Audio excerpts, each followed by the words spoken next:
Hey guys, this is Chris. I have another update on this yellow 1977 Volvo 242. Short story, when I first picked it up, I noticed that the shifter bushings were just completely gone. It was very sloppy shifting. I had trouble finding gears, and the transmission actually was missing this bracket. And this is a reverse gear lockout bracket. It makes it so you don't accidentally shift it into reverse when you're looking for first. And at first I thought the previous owner had left it out by accident, and then I realized that it was actually on purpose, just because with the bracket installed, I could not, even with the bracket completely adjusted over to the left-hand side, I couldn't get the car into first gear. The bushings were just too sloppy, or there was no bushing, so the shifting was just too sloppy for me to even get into first. So this is actually, this would be first, and then that's second, third, and that's fourth, and reverse actually is all the way over there. So yeah, that's definitely something I have to repair. I did kind of get accustomed to driving it the way that it is, but it's not something I want to continue to do so. So let's get right down to it. We're going to try to repair the sloppy shifting, and I'll talk about what kind of obstacles I'm coming across with this repair at this time.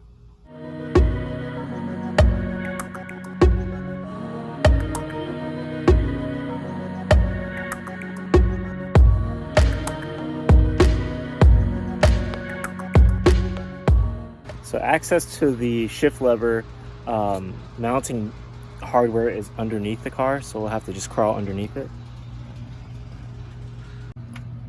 So this is the bolt that holds the shift lever to the linkage that connects to the transmission.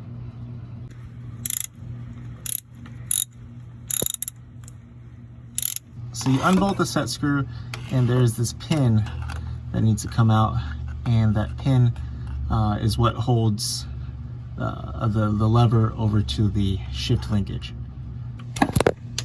Oh. There it is.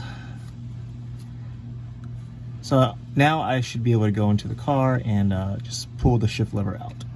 So here's a better side view of how the transmission shift lever and the linkage go in place. It was a little bit difficult underneath the car, here is the shift lever, and what happens is you have this little ball section that acts as a fulcrum. It goes into the shift lever bed here. Of course, first you'd have to drop in a bushing. It goes in,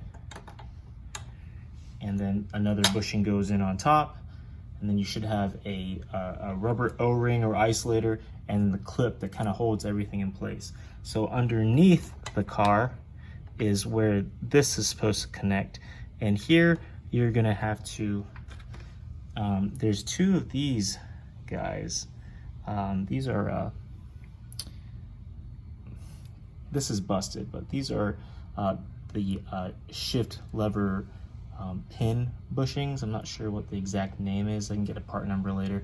You need two of them, and there's an O-ring as well, and they go on either side of this facing outward like that, and then this would go in, right?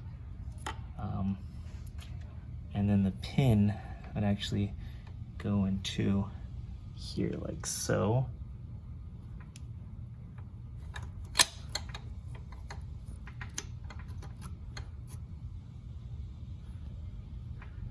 All right, and once the pin's in place, you get the set screw here.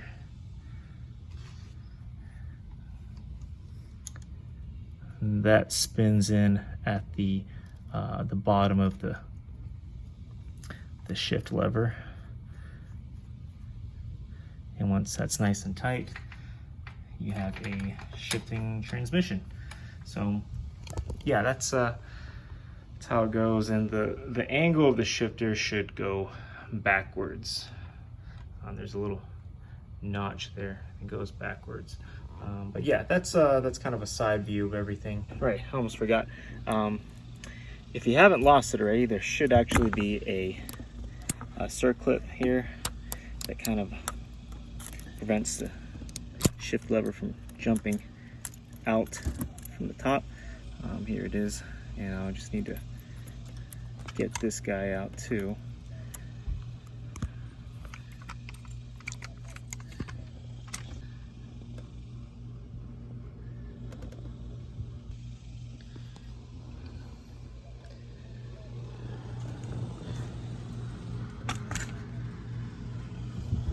So the big issue I'm having, so here's the shift lever that came from the car, and I noticed that the reverse lockouts switch here is plastic. I don't know. I'm pretty sure that the shift lever that came with the car is not the stock or OEM shift lever, and there's a couple other things that led to that conclusion as well. One of them being that the bushings. So here is the shifter bushing that came with the 77. You can tell it's like a little different than your regular late model ones.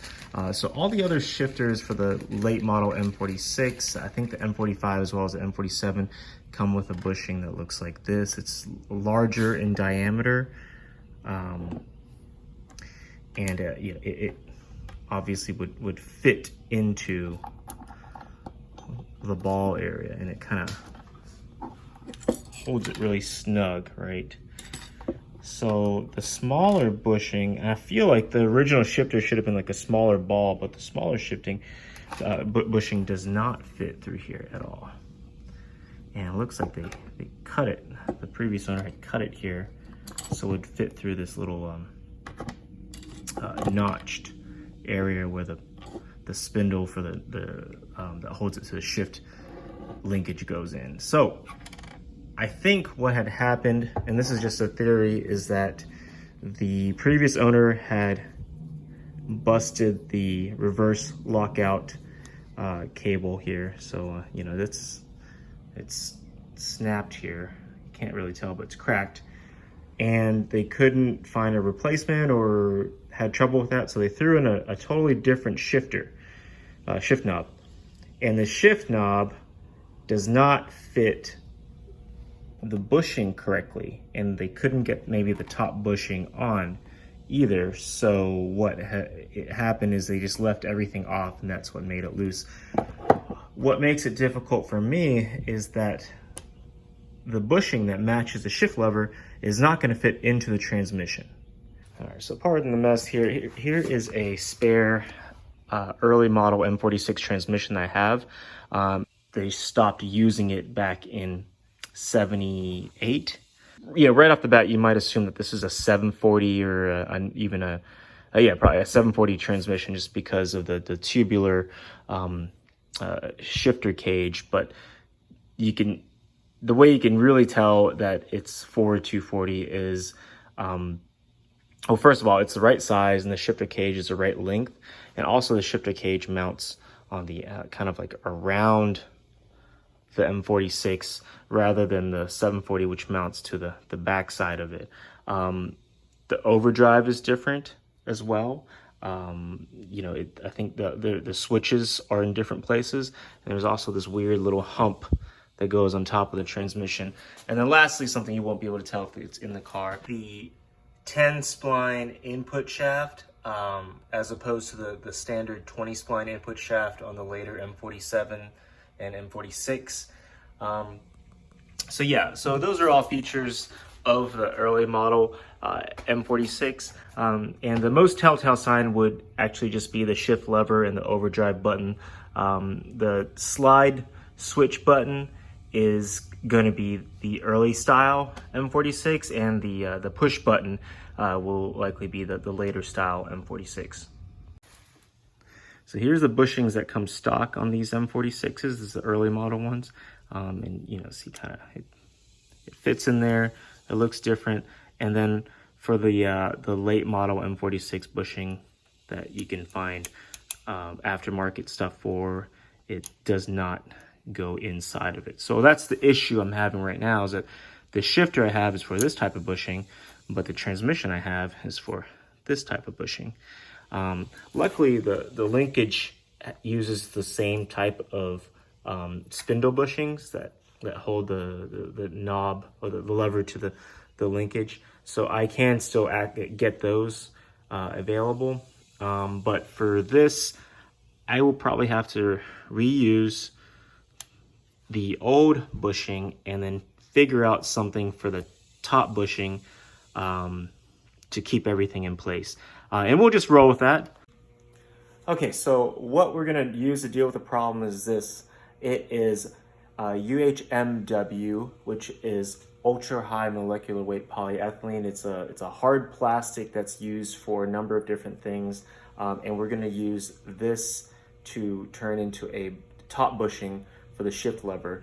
I do not have a lathe, which would make things a lot easier. So I'm just gonna have to be using my drill, Dremel, and my belt sander to try to cut the bushing into shape so it'll fit on top of the shift ball, and hopefully that will help hold things in place. And yeah, let's I'll get started with that.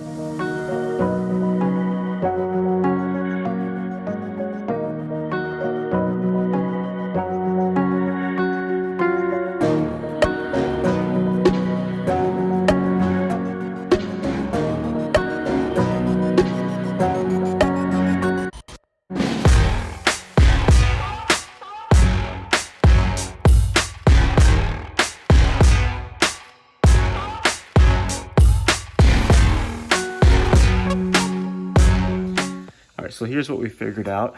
I have the lever here, and then this is the original bushing that fits into the transmission. And then here's what we came up with. It's it's crude, but it fits, and we should be able to slide it through, and it holds it in place with just so much enough space for the C-clip to kind of bring everything together. So I'll just leave you with some part numbers. So hopefully your shifter bushing adventure will go a little bit easier than mine. But yes, a lot of the parts are still available, and I'll just go ahead and list that out for you. Okay, just going from the top, and this is going to be with the early model M46 shifters. So the first thing is that you're going to have two of these, and these are the ball socket bushings. It's part number 381567. You're going to need two of them. And then there's also the early shift bed O-ring spacer. I think it's also known as a rubber dampener. It is part number 381551. So I haven't taken this one out of the packaging yet. And then lastly, you're gonna need a compression spring, and that goes on top, right below the C-clip. And the part number is 381544. You might be able to find a more generic spring for that as well. This is what the C-clip looks like that's on top. I don't have the part number for it, but it's a very similar size. It actually just slightly smaller than the late model C-clip. I'll try to find a part number for that. But that's those are all for the early shifter style. And then for the late M46, M47, and I believe M45, the more common one, you're gonna have again, two ball socket bushings, part number 1232173.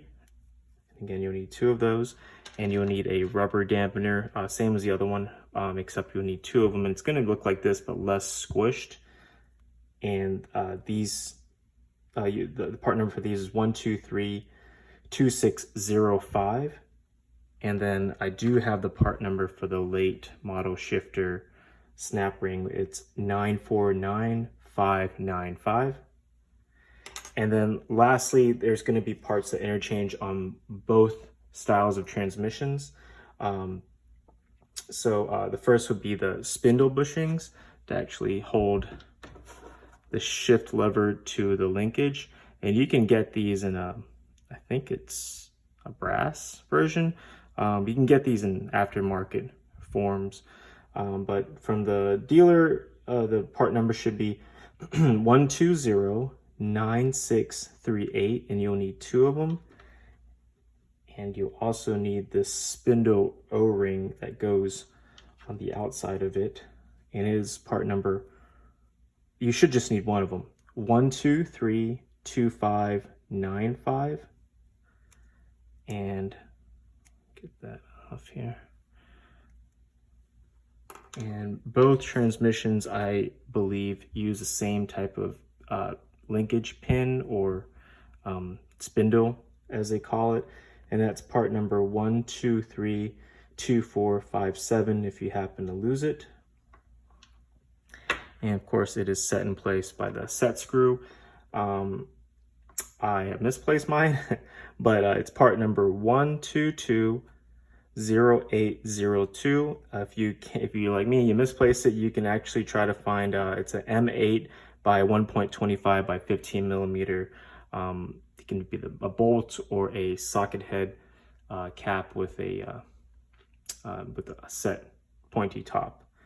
And then there's actually also a last bushing, and this is a shift rod bushing. It's the same for both styles of transmissions as well. It's 957113, and it actually goes right behind the transmission where the linkage comes out. It's got a metal case in front of it, and it connects the ball joint rod from the transmission to the transmission linkage behind it, and then the shifter would be like right here.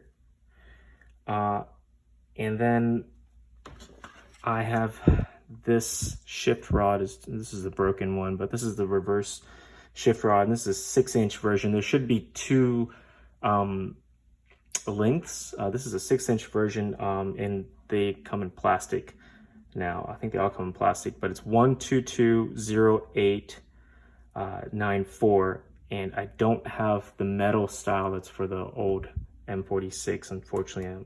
I think they're no longer available.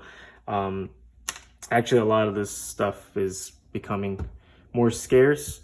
So yeah, hopefully you'll be able to get it if you need it. Okay, so those are the part numbers. I actually thought a lot of the shift stuff was going to be more available, but when I looked online to check out some of the part numbers, I'm actually seeing limited quantities, or I couldn't even find it available anymore. So hopefully you'll still be able to secure them through your local dealer or other sources. Yeah, and I will update you on the shifter repairs in the next video, probably. And if you enjoyed this video, please click like and subscribe, and I'll see you next time.